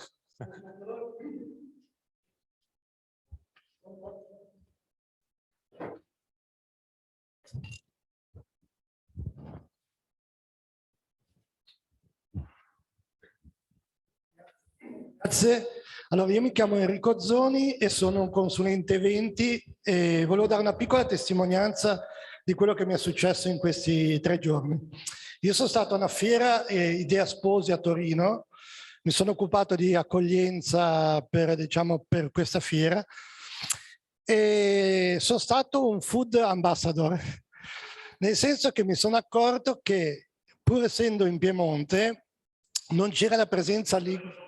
Ok, non c'era allora non c'era la presenza ligure in questa fiera e uno dice vabbè, fiera sposi a Torino cosa c'entra? In effetti vabbè, politicamente mi sono occupato anche di stabilire dei progetti per portare i matrimoni in Liguria, soprattutto nei paesi limitrofi, quindi comunque regioni come Piemonte e Lombardia, per cui ad esempio io organizzo il 50% dei matrimoni sono destinati a milanesi o torinesi. E mi sono accorto parlando appunto che c'era una mancanza della Liguria, quindi non c'era problema, ma io che ero genovese in presenza mi è stato fatto proprio una richiesta: come mai siamo così vicini al mare? Le nostre location sono bellissime, ma soprattutto che tantissimi nuovi sposi cercano la Liguria perché è bella, quindi cercano le location per sposarsi, ma stanno cercando esperienze.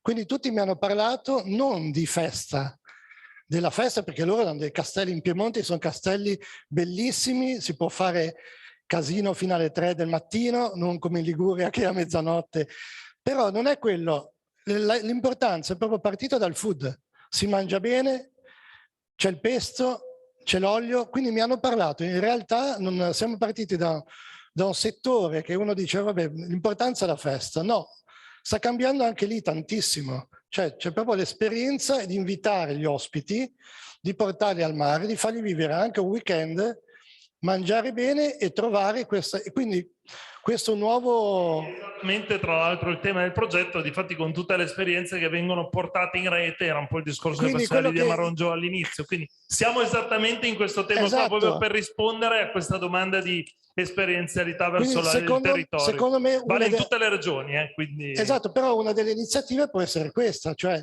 sappiamo che sono queste nicchie di mercato nuove e questa trasformazione. Non faccio più il matrimonio da 100, ma invito le mie persone a fare il weekend dove gli preparo tutta una serie di accoglienze. Questo ovviamente ricade poi da tutta una serie di ospiti che abbiamo sul territorio, quindi vendita a camere, eccetera. Però sta cambiando anche questo settore wedding, mi sono accorto, quindi mi dispiace che non ci sia l'assessore.